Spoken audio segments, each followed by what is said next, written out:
Think of a color from a dream. Not just blue, but a specific, vivid shade you can almost remember, yet it has no name and no real-world equivalent. Where did it come from? Your visual cortex was active, processing information, but it wasn't receiving light from your eyes. It was receiving signals from your memory, your emotions, creating a pigment that exists only within the architecture of your mind. This phantom color feels just as real as the red of a stop sign, which raises a strange question about what it means to know a color in the first place. You don't just see the world. Your brain constantly predicts it. When light from a familiar green leaf hits your retina, your brain doesn't have to work very hard. It made a prediction, that thing is probably green, and the incoming data simply confirmed it. Recognition is cheap, metabolically speaking. But show it a genetically engineered blue strawberry and the system flags an error. A prediction error signal ripples through your brain, demanding more attention, more processing power. You are not just seeing a new color, you are updating your model of reality. This is why you can drive a familiar route and not remember any of it.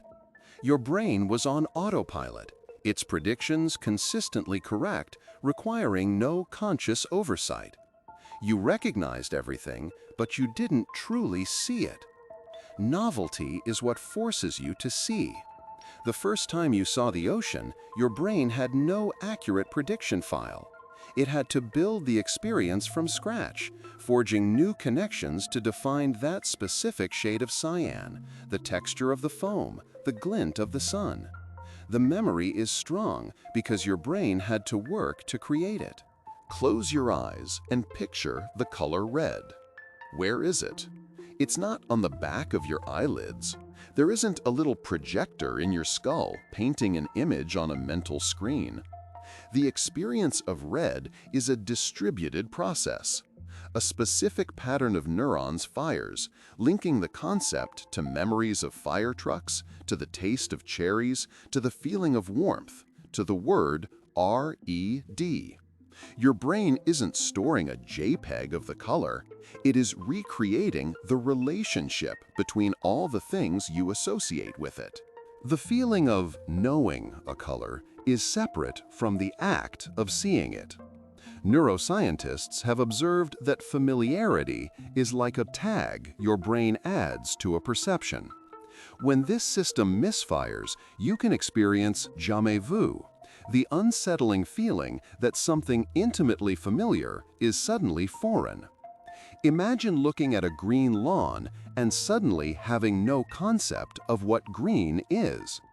The wavelength is the same, the signal to your brain is the same, but the familiarity tag is missing. It's a glitch in the software of the mind, revealing that knowing is an active, fragile process. So, is the feeling of familiarity itself something consciousness creates? The raw data of the universe, photons, wavelengths, frequencies, has no inherent redness or blueness.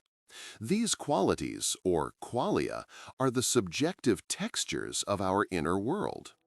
It's possible that consciousness isn't just a witness to these processes, but the very thing that translates the cold, quantitative data of a 650 nanometer wavelength into the rich, qualitative, and deeply personal experience of the color red.